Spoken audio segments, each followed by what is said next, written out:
Good afternoon to all of you.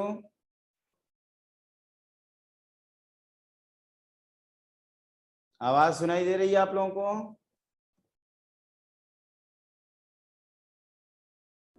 हाँ sir, आ रही है आवाज।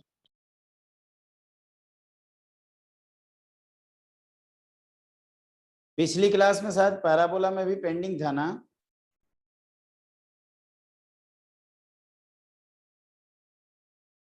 हमने शायद नॉर्मल अभी नहीं पढ़ाया है, मोस्ट प्रोबेबली। अभी मेरे को याद आया।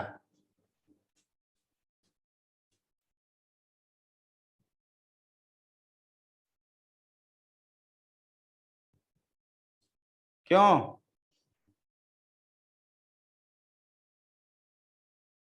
नॉर्मल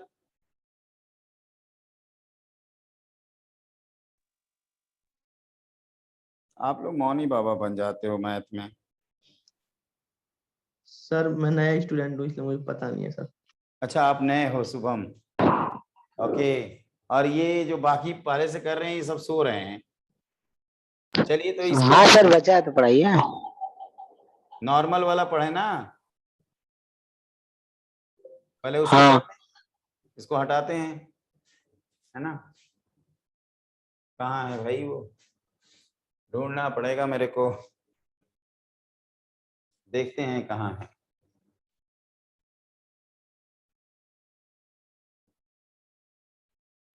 वेक्टर कब होगा सर? वेक्टर बेटा टाइम निकालेंगे, उसके लिए जल्दी से जल्दी करेंगे। पहले एक बार डेस्कटॉप पे, डेस्कटॉप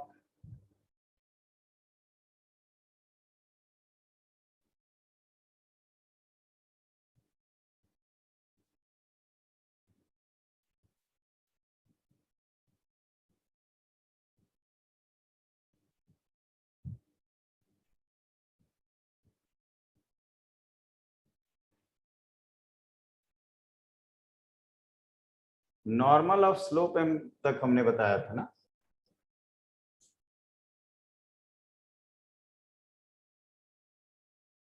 सर नोट्स बनाने हैं मैथ्स में। नोट्स हम दे देंगे, ये वाला सेंड कर देंगे कंप्लीट होगा तो। देखो क्या क्या पढ़े हैं, एक बार मैं रिकॉल करा दूं। कहाँ गया? ठीक है।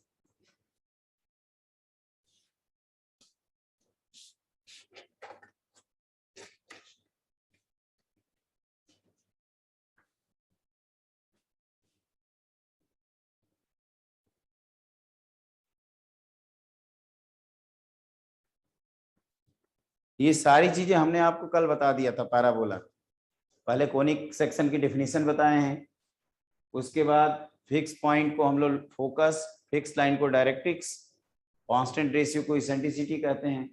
इसेंट्रिसिटी के बेसिस पे तीन तरह के कोनिक होते हैं, पैराबोला, इलिप्स, हाइपरबोला। पैराबोला के लिए इसेंट्रिसिटी की वैल्यू इक्वल टू 1, इलिप्स के लिए लेस देन 1, हाइपरबोला के लिए greater than 1।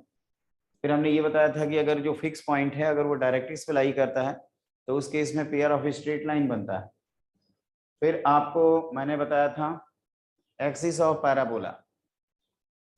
Axis of parabola का मतलब बेटा कि ऐसी लाइन जो पैराबोला को सिमेट्रिकली दो पार्ट में डिवाइड करे, तो उसको हम लोग एनालिटिकली ऐसे पढ़ते हैं कि ये straight line which is passing through the focus and perpendicular to the directrix. ये फोकस से पास हो रही है अपने फिक्स पॉइंट से, और ये डायरेक्ट्रिक्स के क्या है, परपेंडिकुलर, तो इसको कहते हैं एक्सिस। ये कोनिक जो है मूविंग पॉइंट अपने एक्सिस को जिस पॉइंट पे कट करता है उसको वर्टेक्स बोलते हैं। ठीक है, और ये मैंने उसके लिए लिख दिया था। फिर हमने कई सारे टर्म्स लिखे थे कि अगर कोनिक के दो पॉइंट को अगर आपस में ज्वाइन करेंगे तो कॉर्ड क्रिएट होगा। अगर वो कॉर्ड फोकस से पास करे तो focal chord. Any chord perpendicular to axis is known as double ordinate. Double ordinate basically क्या होता है, आप कह सकते हैं फोकस, और इसी डबल ऑर्डिनेट में एक ऐसी कॉर्ड आएगी जो अपने फोकस से पास होगी, जिसको हम लोग बोलते हैं लेटस रेक्टम। मतलब a focal chord perpendicular to axis of the parabola is known as latus rectum. फिर पैराबोला की डेफिनेशन हमने बताया था, इसेंट्रिसिटी की value equal to 1 by definition. चार तरह के पैराबोला होते हैं, opening right side y square equal to 4ax, opening left side y square equal to -4ax। इन दोनों को कंबाइन करते हैं तो इन दोनों को जब बेटा कंबाइन करते हैं तो y square equal to 4 capital A times x लिखते हैं और सारा फॉर्म इसी के अकॉर्डिंग लिख लेते हैं। फिर हम लोग ये देखते हैं कि जो एक्स वाई वाले टर्म, जैसे कोऑर्डिनेट्स वाले टर्म हैं, अगर ये पैराबोला रोटेट होकर 90 डिग्री बनेगा तो एक्स वाई को केवल एक्सचेंज कर दिया जाएगा, इक्वेशन में वेरिएबल्स को एक्सचेंज कर दिया जाएगा। और फिर लास्ट में क्या होगा, एक पॉइंट याद रखना कि जो लेंथ वाले टर्म होते हैं, हमने ये बताया था ना कि जैसे लेंथ क्या है, रिलेटिव पोजीशन है, रिलेटिव पोजीशन ऑफ 2 पॉइंट्स। जैसे ये पेन है तो इसका और ये दोनों कोऑर्डिनेट चेंज हो सकते हैं, ये कहीं भी आप रख सकते हो, लेकिन इसकी जो लेंथ है वो सेम रहेगी। It depends upon relative position, तो लेंथ वाला टर्म सेम होता है। तो यही हमने वर्टिकल, ये पैराबोला हमने बाद में क्वेश्चन कराया था, ये लिखा था। फिर शिफ्टेड में क्या किए थे, अगर आप शिफ्ट करेंगे विदाउट रोटेशन तो x की जगह x माइनस एच और y की जगह y माइनस के करेंगे, जैसा भी फॉर्म हो। ये जो क्वेश्चन कराए थे इसके पीछे लॉजिक था कि आपको फोकस दिया था, और ध्यान से देखिए तो हमारे पास फोकस के बाद क्या था, डायरेक्ट्रिक्स था। फोकस से डायरेक्ट्रिक्स की जो डिस्टेंस होती है वो 2a होती है, सेमी लेटस रेक्टम, तो वहां से हमें लेटस रेक्टम मिल गया था। फिर हमने आपको ये शिफ्टिंग वाले बताए, फिर पैरामेट्रिक कोऑर्डिनेट्स के बारे में बताया, पहले पैरामेट्रिक फॉर्म, फिर टी उसको 80 स्क्वायर को 280 लिखते हैं। उसके बाद आपको बताया था कि 2 पॉइंट है T1 T2, तो पहले स्लोप लिख लीजिए 2/T1 + T2 और फिर इक्वेशन लिखिए y times T1 + T2 equal to 2 times x + a T1 T2। फिर इसी कॉर्ड को, ये जनरल कॉर्ड है बच्चों, अब इसको अगर फोकल कॉर्ड बनाना है तो फोकस से पास होगी तो 0, a से पास होगी, तो 0, a से जब पास कराएंगे तो एक रिलेशन आता है T1 T2 इक्वल टू -1, मतलब फोकल कॉर्ड के जो एंड पॉइंट्स हैं उसको आप t और -1/t फॉर्म में रिप्रेजेंट कर सकते हैं। उसके बाद हमने पढ़ा है फोकल डिस्टेंस।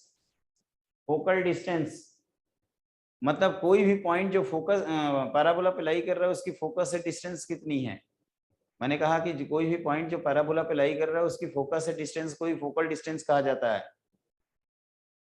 तो फोकल डिस्टेंस में हम लोगों ने वैल्यू निकाला है, तो मॉड्यूलस ऑफ x1 + a आता है, जहां x1 y1 जिस पॉइंट का मैंने आप कह सकते हो जिस पॉइंट से हम लोग फोकल डिस्टेंस निकालते हैं उस पॉइंट का एब्सिसा और ऑर्डिनेट होता है। तो यहाँ डिस्टेंस फॉर्मूला लगा सकते हैं, हमने पैरामीट्रिक फॉर्म में लिखा है, तो this is a times 1 + t²। तो जब सेगमेंट ऑफ फोकल कॉर्ड निकाले हैं तो a टाइम्स 1 + t², और चूंकि नीचे वाला आपका -1/t है तो -1/t का स्क्वायर किए तो a टाइम्स 1 + 1/t² आया। रेसिप्रोकल करके जब सम करेंगे तो 1/a की वैल्यू 1/sp + 1/sq आएगी, जिससे हमने एक रिजल्ट ड्रॉ कर लिया था कि जो सेगमेंट्स ऑफ फोकल कॉर्ड हैं उनका जो हार्मोनिक मीन है उससे सेमी लेटस रेक्टम क्रिएट होता है और किसी भी पैराबोला के लिए एप्लीकेबल होगा। फिर बच्चों ये लेंथ ऑफ फोकल कॉर्ड निकाले थे, sp + sq से परफेक्ट स्क्वायर बना था, और जिसको हमने 4a से ग्रेटर किया था। मतलब मैं ये कह रहा हूँ कि जैसे JEE 2014 में जो कॉम्प्रिहेंशन है आप देखेंगे अगर उसमें, तो उसके 4 ऑप्शन है, लेंथ ऑफ फोकल कॉर्ड पूछता है, एक ऑप्शन में a लिखा है, एक ऑप्शन में 2a लिखा 3a लिखा है, एक में 5 है और एक में 7 है। तो आप कह सकते हो सर a और 3a तो वैसे मीनिंगलेस हो जाएगी, क्योंकि हमारा जो फोकल कॉर्ड है वो देख रहे हैं कि 4a और 4a से ग्रेटर है, मतलब सबसे स्मॉलेस्ट फोकल कॉर्ड वो लेटस रेक्टम है जो वर्टिकल होता है एक्सिस के, मतलब एक्सिस के परपेंडिकुलर होता है। उसके बाद हम लोगों ने ये लाइन और पैराबोला पढ़ा हुआ है। लाइन और पैराबोला में क्या करते हैं, लाइन और पैराबोला को कंबाइन करके क्वाड्रेटिक जनरेट करते हैं। उस क्वाड्रेटिक का अगर d पॉजिटिव होता है तो लाइन दो जगह इंटरसेक्ट करती है, और अगर d = 0 होता है तो लाइन जो होती है वो पैराबोला पर टेंजेंट होती है। और यहाँ से कंडीशन निकालते हैं c = a/m, फिर अगर d <0 मतलब लाइन बाहर बाहर चली गई। उसके बाद हमने टेंजेंट के बारे में बताया था कि अगर x1 y1 पॉइंट लेंगे तो टेंजेंट की इक्वेशन t = 0, t को लिखते हैं बच्चों x² को x(x1), y² को y(y1). मैंने ये भी कहा था कि अगर मान लीजिए हम भूल भाल गए एग्जाम हॉल में सब कुछ, तो फिर डिफरेंशिएट करके dy/dx से टेंजेंट का स्लोप निकालेंगे, और पॉइंट दिया ही है तो इक्वेशन ऑफ टेंजेंट लिख लेंगे। फिर ये x1 y1 की जगह 80² 280 है, तो टेंजेंट की इक्वेशन आती है t पॉइंट पर ty = x + 80²। फिर जैसे आगे बढ़ते हैं इंटरसेक्शन पॉइंट निकाले थे हमने T1 T2 पे, तो हमने बताया था AP GP से ये कनेक्टेड है। उसके बाद हमने टेंजेंट ऑफ स्लोप m, इसका मैंने टेक्निक बताया था कि पहले t पॉइंट वाला ही टेंजेंट लिख लेते हैं, उसको y = mx + c फॉर्म में कन्वर्ट करते हैं, स्लोप को m कर देते हैं, तो t हमें m के फॉर्म में पता चल जाता है और उसकी वैल्यू उस तरह से रख देते हैं। Tangent from external point, external point से आप टेंजेंट की लेंथ, टेंजेंट कैसे निकालते हो, ठीक है। तो इसके लिए बेटा ये होता है कि y equal to mx plus ay हम लिखते हैं, एक्सटर्नल पॉइंट से पास कराते हैं। जब इसका डिस्क्रिमिनेंट निकालते हैं तो S1 आता है, S1 एक्सटर्नल पॉइंट के लिए पॉजिटिव होता है। पॉजिटिव ये दिखाता है कि आपके पास 2 m हमेशा मिलेंगे। फिर इनको कहते हैं पेयर ऑफ टेंजेंट्स। बुक्स में देखोगे तो pair of tangent SS1 equal to t square भी लिखा रहता है। Combined equation of pair of tangents SS1 equal to t square. लेकिन मैंने देखा है कि इसकी उतनी खास कोई जरूरत पड़ती नहीं है। जेई में तो आज तक कोई ऐसा क्वेश्चन नहीं आया IIT जेई में जिसमें SS1 equal to t square. एक IIT जेई 2001 का है, उसमें भी ऑप्शन है, आप बिना इसके भी कर सकते हैं। जेई हमेशा ऑप्शन देता है, ऐसा नहीं है। अगर जेई में क्या होगा ना, फिक्स मेथड से क्वेश्चन, फिक्स मेथड वाले क्वेश्चन पूछेंगे ना तो बच्चे कर लेंगे सब, क्योंकि जिसको मेथड पता रहेगा वो उसको क्वेश्चन पता रहेगा।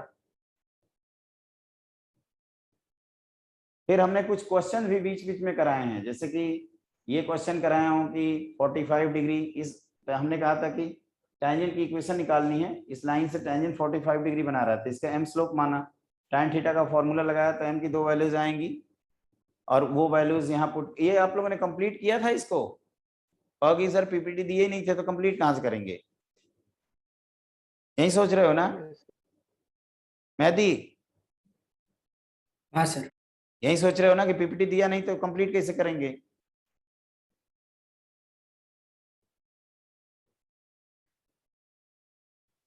चलो कोई नहीं, आज अभी दे दूंगा। अब ना आप लोगों इंड करूंगा, उसके बाद यही काम करूंगा, उसके बाद दूसरा कोई काम, अदरवाइज ध्यान से उतर जाता है।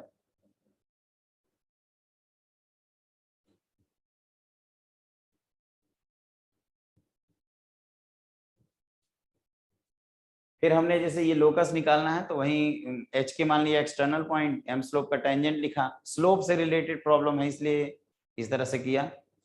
और फिर हमने कहा था कि आपको एच के से पास कराओगे, क्वाड्रेटिक इन एम बनाओगे, m1 plus m2 m1 into m2 आएगा। आपको पहले पार्ट में m1 square plus m2 square दिया है तो वहां से एक लोकस आएगा, और दूसरे पार्ट में आपने tan थीटा अप्लाई किया था, उससे आ गया। ये तो मैंने बता दिया है ना, ये भी बता दिया।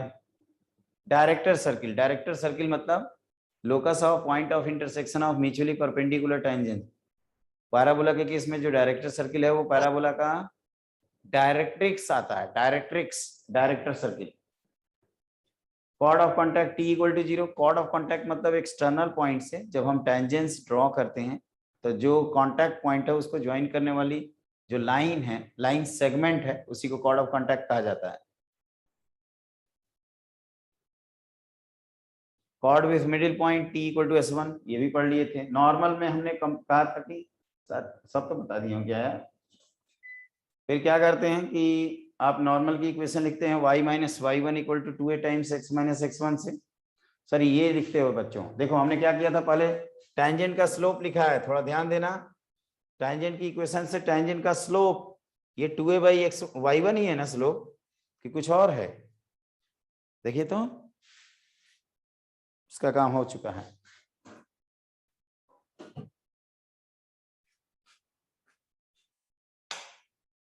ध्यान से देखो तो सही है। हाँ सर। अब आप कहोगे कि सर इसका टेंजेंट का 2a बाई वाई वन है, तो हमारा जो नॉर्मल है उसका minus y one by 2a हो जाएगा। तो आप नॉर्मल की इक्वेशन लिख सकते हैं y minus y one equal to m times x minus x one से, और फिर लास्ट में इसको 80 स्क्वायर कॉमा 280 किए थे। तो ये हमने t y equal to x plus 80 square लिखा ही था, जिससे हमारा टेंजेंट का स्लोप 1/t आया और इसका स्लोप माइनस टी आया। तो इसकी इक्वेशन लिख दिया y minus y one equal to m times x minus x one से, तो ये बना। मैंने कहा था कि अगर स्लोप m स्लोप का अगर नॉर्मल लिखना हो तो आप इसी लाइन को t फॉर्म में, sorry y equal to x plus c form में कन्वर्ट करके स्लोप की वैल्यू m के इक्वल लिख दीजिए, मतलब t in terms of m आ जाएगा, उसको वैल्यू पुट कर दीजिए तो आपको आंसर मिल जाएगा। ठीक है, ओके। हाँ सर। हाँ ये है। उसके बाद बेटा इसमें क्या होता है, और एक एक करके बताता हूँ। ये खाली जगह का मतलब हमें अभी एनालाइज कराना है इसको, तो आप लिखिए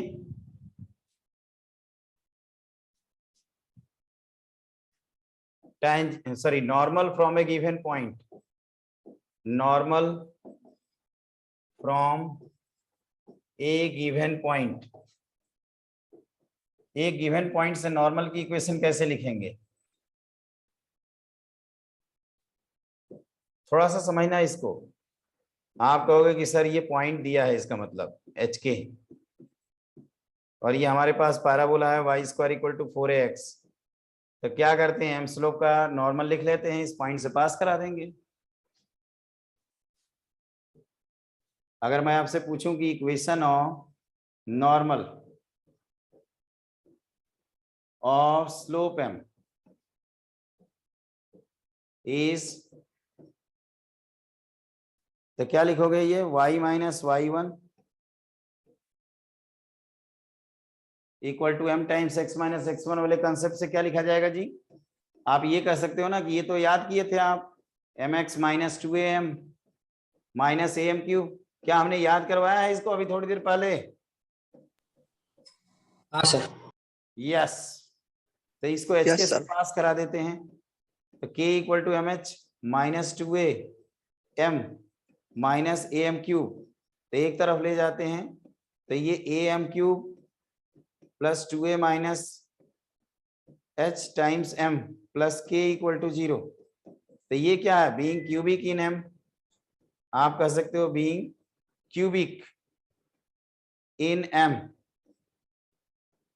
it has 2 roots, सॉरी 2 नहीं 3 ना,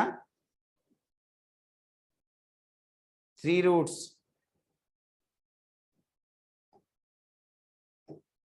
m1 m2 m3, m1 m2 and m3, बस ये पार्ट चलिए कोई बात नहीं, m1 plus m2 plus m3 कितना होगा बेटा बताओ तो? 0? Yes, m1 m2 sum of product taken 2 at a time, m2 m3 plus m3 m1, ये आ जाएगा आपका 2a minus a by h, sorry 2h minus, क्या लिख रहे हैं, 2a minus h by a, और तीसरा होता है प्रोडक्ट ऑफ रूट्स, कितना आएगा बता सकते हो? k by a minus k by a। एक पॉइंट ध्यान रखना बच्चों, ये जो 3 पॉइंट्स हैं, m की 3 वैल्यूज आ रही है ना, 3 वैल्यूज, तो आप कह सकते हो सर एक तो a भी है, यहाँ एक b है, एक c है, तो इनको अगर ज्वाइन करते हैं ABC को, तो एक ट्रायंगल बनेगा ना, ABC को ज्वाइन करोगे तो एक ट्रायंगल बनेगा। Yes sir.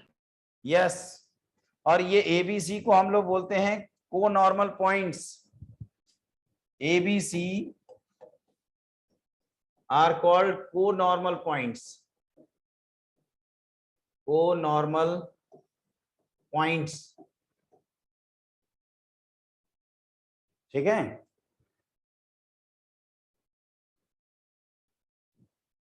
को नॉर्मल पॉइंट्स,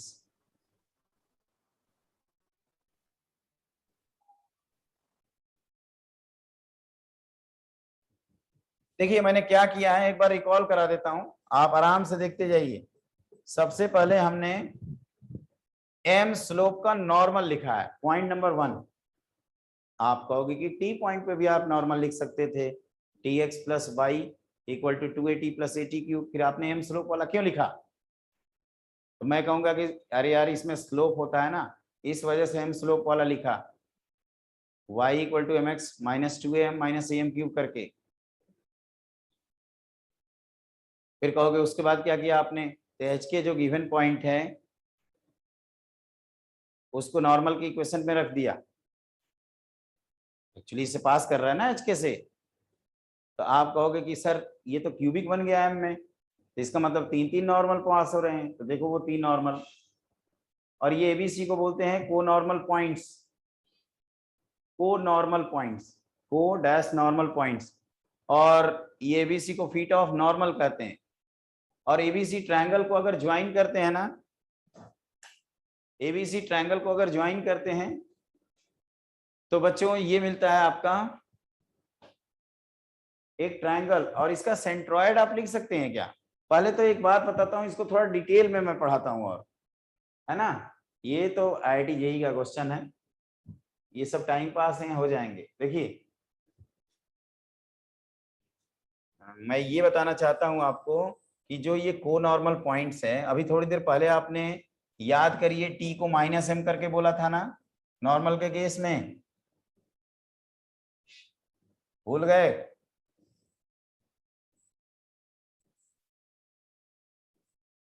भूल गए हो जी? कुछ बोलेंगे ही नहीं सब। मौनी बाबा के बाबू कुछ तो बोलो। पैराबोला से ही परेशान, तो हाइपर बोला था, हाइपर, इसीलिए आज मैंने स्लाइड बना दिया है ताकि आपको कोई दिक्कत ना हो। तो आप कहोगे कि सर इसको लिख सकते हैं, अगर m1 मानते हैं तो a_m1 square comma -2m1। Similarly अगर ये b_m2 वाला है तो a_m2 स्क्वायर कॉमा -2a_m2, और ये c a_m3 square comma -2a_m3। ठीक है, हाँ सर। तो ये हो जाएगा आपका Yes. h comma k। हाँ कुछ पूछना चाहते हैं? पूछो नो पूछो। सर। ओके, तो आप सेंट्रॉइड का जब फॉर्मूला लिखोगे बेटा, तो ये आएगा a times m1 square plus m2 square plus m3 square by 3। By 3, बिल्कुल सही। और उसके आगे क्या लिखेंगे? -2a/3 times m1 m1 plus m2 plus m3। और याद करो ये m1 plus m2 plus m3 को हमने 0 किया था ना। yes sir। आप कहोगे कि this is comes to be lambda comma 0 type, मतलब lies on axis of the parabola।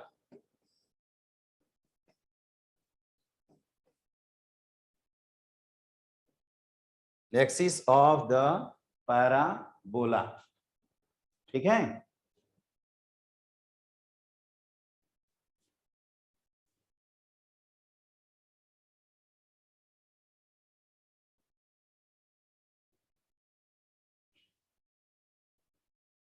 हाँ जी सर, ठीक है। ओके। तो देखो इसमें क्या होता है, जैसे मैंने देखा ये सब, मैं सोच रहा था ना कि स्किप कर दूं, छोड़ देता हूँ यार, JEE में तो पूछता ही नहीं है। फिर मुझे याद आया कि यार दो दो क्वेश्चन इन्होंने पूछ रखा है, करा देते हैं, क्या पता फिर से मेहरबान हो जाए सब। तो ये आपसे डायरेक्टली पूछ सकता है कि जो को नॉर्मल पॉइंट्स हैं उनसे ज्वाइन करने वाला जो आपका ट्रायंगल है, उसका जो सेंट्रॉइड है lies on axis, tangent at vertex, directrix, इस तरह के 4 ऑप्शन आपके सामने दिए जा सकते हैं। लेकिन आप कहोगे कि सर कोई केमिस्ट्री और दूसरे सब्जेक्ट का पेपर थोड़े है कि थ्योरेटिकल क्वेश्चन आएंगे। नॉर्मली इसमें न्यूमेरिकल टाइप के ही आते हैं, एप्लीकेशन बेस्ड आते हैं। एक और हमें याद रखना है, ये तो आपका हो गया, ये इंपॉर्टेंट था कि ये वैसे हमेशा होता है बच्चों। जैसे आप ऐसे सोचिए, सुनो, जैसे ये पैराबोला हमारा स्टैंडर्डाइज है y² = 4x, ये हमारा h के पॉइंट है, हमने 3 नॉर्मल्स बनाए और उन नॉर्मल का ज्वाइन करके एक ट्रायंगल बनाया, और उस ट्रायंगल का जो सेंट्रॉइड है उसको हमने कहा कि उस ट्रायंगल का जो सेंट्रॉइड है उसको हमने कहा कि वो एक्सिस पे लाई करता है ना, एक्सिस पे। तो फिर क्या हुआ भाई, एक्सिस पे लाई कर रहा है तो आप ऐसे सोचो, ध्यान से देखना, जो मैं बोल रहा हूं ना इसको थोड़ा सा गौर से इसको मतलब सोचना। अगर मान लीजिए हमारे पास कोई शक्ति आ जाए और इसको मैं उठा लूं ऐसे करके और स्टीयरिंग की तरह घुमाऊंगा, तो क्या होगा, सारी चीजें चेंज होंगी, एक्सिस भी चेंज होगी ना। yes sir। लेकिन जो सेंट्रॉइड जो एक्सिस पे पड़ा है वो तो हमेशा रहेगा। तो इसीलिए कहते हैं, एक स्टेटमेंट लिखा रहता है बुक में, यह होता है कि centroid of the triangle form by 3 co-normal points of the parabola always lies on axis of the parabola। क्या इस स्टेटमेंट से आप एग्री करते हैं? Yes sir. ये थोड़ा सा इमेजिन करना पड़ेगा। जैसे कई बच्चे सोचते हैं यार ये तो y square equal to 4x के लिए बता रहे हैं और सबको लपेट लिया इन्होंने। अरे भाई सबको इसलिए लपेटा क्योंकि ये इसी को रोटेट करते हो तो बाकी फॉर्म आते हैं ना। जैसे इसको हम 180 डिग्री पीछे कर देते हैं तो दूसरा फॉर्म आ जाता है, 90 डिग्री एंटी क्लॉकवाइज में रोटेट कर देते हैं तो तीसरा फॉर्म आ जाता है, इसी को अगर क्लॉकवाइज डायरेक्शन में 90 डिग्री रोटेट कर देते हैं तो फोर्थ फॉर्म आ जाता है, थोड़ा सा शिफ्ट कर देते हैं तो पांचवा, छठा, इस तरह से आते हैं फॉर्म। Shifted parabola. हाँ shifted parabola, you are absolutely right. अब ये क्या है भाई, चलो ये क्वेश्चन बीच बीच वाले करेंगे हम। इसमें एक कंसेप्ट और बताना है, एक नॉर्मल कॉर्ड है और बाकी सब तो हैं, तो वैसे बहुत बड़ा ये टॉपिक। क्या बताना था यार मैं, हाँ टू फाइंड, देखिए point on the axis of the parabola. ये जो फैब अटेम्प्ट था ना उसमें ये डायरेक्टली हेडिंग से क्वेश्चन आया था जो मैं लिखवाऊंगा result. To find A point या the point on axis of parabola from which three distinct normals can be drawn।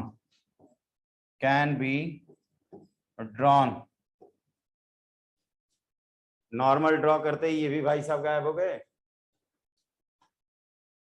देखो बेटा, तो आप कहोगे कि सर जो आप थ्योरी बता रहे हो उसमें जो h, k लिखे थे अब h, 0 कर देंगे ना।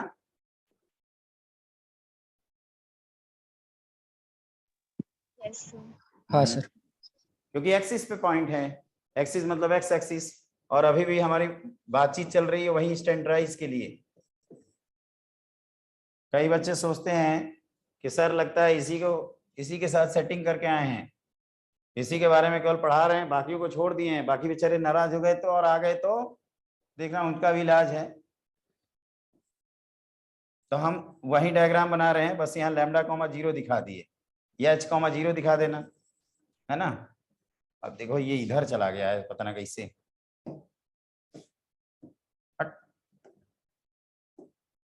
इसको लिख दो बेटा h, 0। तो आप कहोगे एनालिसिस सर पूरी आपकी वही है, पहले mx लिखेंगे, -2am लिखेंगे, -am³ लिखेंगे, फिर इसको इस पे पास करा देंगे तो ये 0 equal to mh -2am -am³। यहाँ से m की वैल्यू आ जाएगी 0 और m² की वैल्यू आ जाएगी h -2a/a। और ये बताओ ये एक रूट तो आएगा ही, अब हम चाहेंगे कि यहां से हमें 2 रूट मिल जाए ना, 2 roots, we are expecting 2 roots from here. What is the condition? d greater than 0। हाँ d greater than 0 और you write m², then m² must be greater than 0, ये करेंगे ना। तो यहां से बच्चों आ जाता है h greater than 2a, ये सेमी लेटस रेक्टम होता है ना।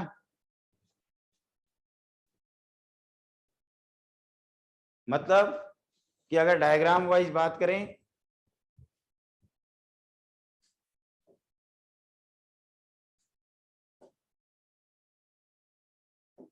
करेंगे तो कहेंगे कि ये फोकस है, इसका डबल से उसके आगे जाएंगे तो हमें 3 डिस्टिंक्ट नॉर्मल मिल जाएंगे।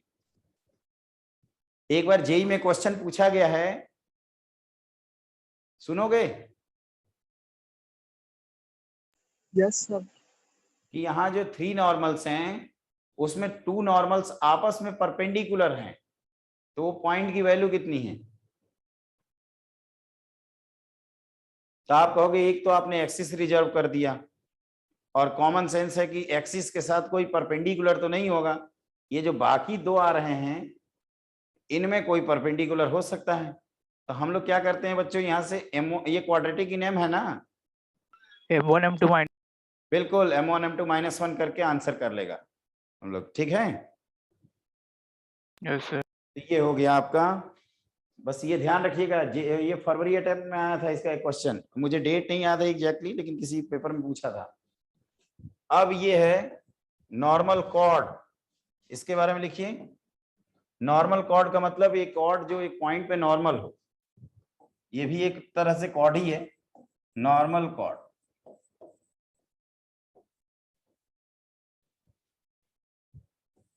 देखो ध्यान से, अब हमने ये ऐसे कुछ करके बना दिया, ये P है, ये Q है, तो ये T1 हो गया और ये T2 हो गया, है ना।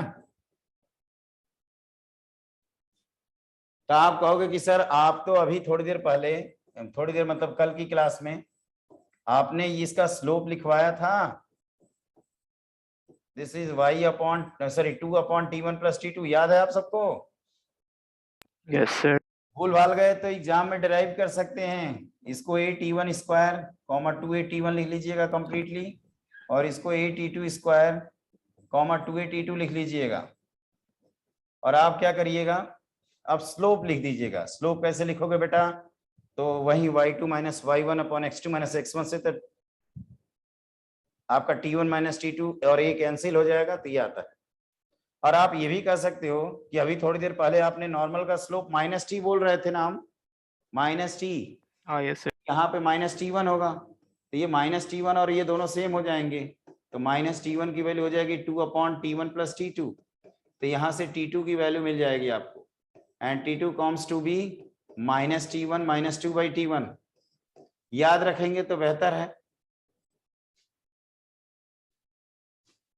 इसका एक कंक्लूजन रिजल्ट आता है, देखो ध्यान से, कि अगर मान लीजिए पैराबोला है और इसके 2 पॉइंट से हमने नॉर्मल कॉर्ड बनाया और वो पैराबोला पे ही जाके इंटरसेक्ट कर गए, ये मान लीजिए सपोज T1 है, ये T2 है Q, और ये R है T3, तो ये रिजल्ट है। अगर इस तरह का सिचुएशन हुआ तो T1 T2 की वैल्यू 2, और जो T3 है, this is T3, this is minus times T1 plus T2। T3 equal to minus times T1 plus T2। अब सोच रहे होंगे कि कैसे प्रूफ होगा, क्या आप लोग सोच पा रहे हैं?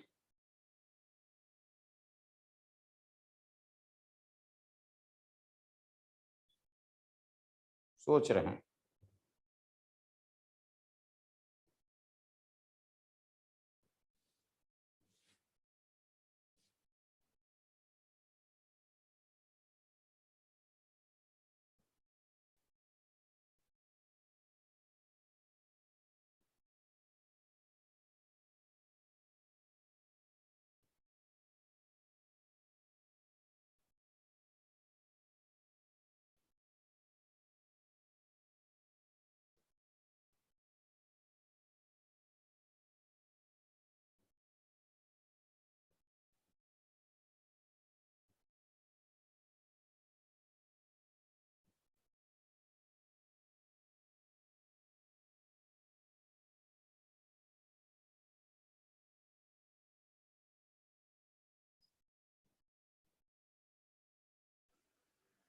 क्या हुआ आप सर लोग? आप ही हाँ सर आप ही बता दीजिए।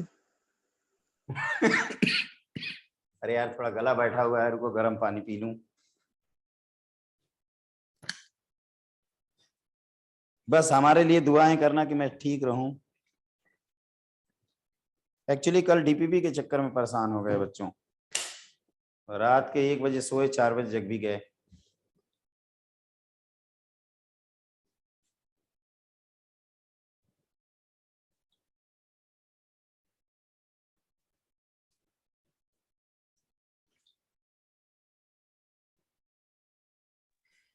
सर आज और कौन से चैप्टर का डीपीपी मिलेगा सर? सब दे दे बेटा, ये तो आज वाला तो देंगे ही हम, कब देंगे हम यही सोच रहे हैं, कब टाइम है हमारे पास, आज तो देंगे। चाहे वो बनाने में गलती नहीं है, देखो पतंग पंगा हुआ वो चैप्टर का नाम लिखने में, उसमें तो हमें तो यही नोटिस किया हूं, एक डीपीपी हमारी लगभग मतलब एक चैप्टर के लिए हम बना लेते हैं, उसमें 20 मिनट लगता है, 20 से आधे घंटे में एक चैप्टर, तो 1 घंटे में 2 चैप्टर, 1 घंटे बैठेंगे 2 चैप्टर तो मिनिमम देंगे ही, कम से कम इनको दे दें।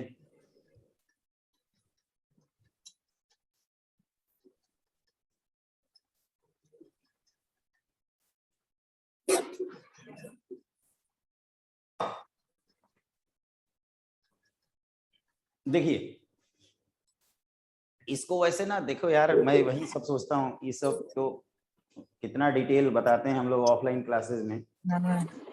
देखो ध्यान से, आप कह सकते हो कि आपने अभी थोड़ी देर पहले T2 को लिखा है -T1 - 2/T1, तो आप T3 को इसके पॉइंट ऑफ व्यू से और इसके पॉइंट ऑफ व्यू से लिख सकते हो ना 2 बार।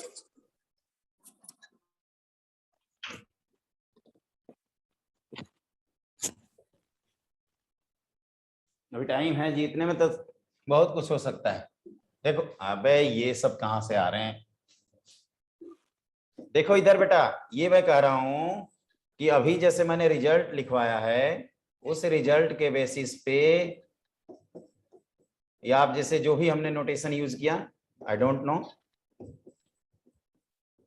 मैं ये कह सकता हूं ना कि T3 is -T1 - 2/T1 and this is also -T2 - 2/T2, yes or no? Yes हाँ sir. Sir. Yes sir. Sir. तो यहां से T1 - T2, इसको इधर लाओ, इसको इधर,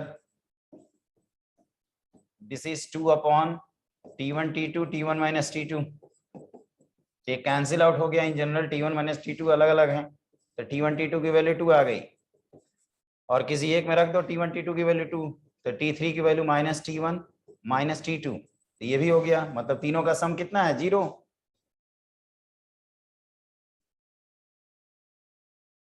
ओके हाँ सर। अभी भी देखो 1 मिनट टाइम है, इधर देखो। आप कह सकते हो कि सर एक काम करिए, ये सब क्या कर रहे हैं, कुछ स्मार्ट बताइए तरीका। तो ये रिलेशन को आप एक बार देखिए, ये सब एडवांस के लिए बहुत अच्छे डिस्कशन होते हैं। आपको ऑब्जर्व होगा कि ये पहले रिलेशन में जहां T1 है, दूसरे रिलेशन में वहां हमने T2 कर दिया ना, यस सर। तो आप कह सकते हो कि दिस इज इक्वल, इसको ऐसे लिख दें और ये लिख दें कि has roots T1 and T2, yes और नो? Yes sir. तो ये क्वाड्रेटिक की तरह जनरेट होगा। यहां मैं लिख देता हूं इसको दूसरे पेन से, मतलब कलर से, तो ये लिखोगे T² + T3 + 2 = 0, और इसी का प्रोडक्ट ऑफ रूट्स कितना है,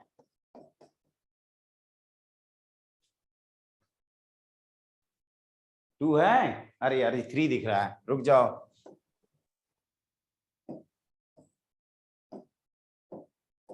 अरे प्रोडक्ट ऑफ रूट 2 है ना जी। हाँ सर। रिज्वाइन करिए, और सुनो 2 मिनट के अंदर ही ज्वाइन कर लेना, मतलब 3 मिनट के बाद ओके क्लिक करना स्टार्ट करना। Okay okay sir. Okay sir.